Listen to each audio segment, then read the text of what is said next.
एवढ्या मिरच्या बघून तुम्हाला पण प्रश्न पडला असेलच ना? तर चला मग आज मी तुम्हाला भन्नाट अशी रेसिपी दाखवते. ते मी 2.5 किलो मिरच्या घेतलेल्या होत्या. पिनाच्या साहाय्याने मी ते असे मधून भाग केलेला आहे आणि मिरच्या पूर्ण पहिले बाजारातून आणल्याबरोबर धुवून घ्या, सुकवून पुसून घ्या. त्यानंतर मी ते 1 वाटीभर अशी जिरं घेतलेलं आहे. ते थोडंसं रोस्ट केलेलं आहे. तेही मिक्सरमध्ये आता आपल्याला वाटून घ्यायचं आहे. त्याचबरोबर त्याच्यात 1 वाटीभर जाडं मीठ घालत आहे. तर हे वाटून घेतलेलं आहे जाडसर असं.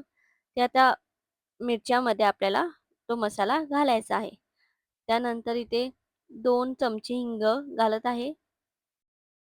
1 लिटर एवढं दही घेत आहे. कोणतंही दही घेऊ शकता. मी ते अमूलचं मस्ती दही घेतलेलं आहे.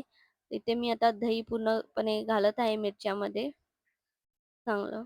त्यानंतर हे आपल्याला मिक्स करून घ्यायचं आहे. हाताच्या साहाय्याने चांगला मसाला सगळीकडे लागला पाहिजे ही काळजी घ्या.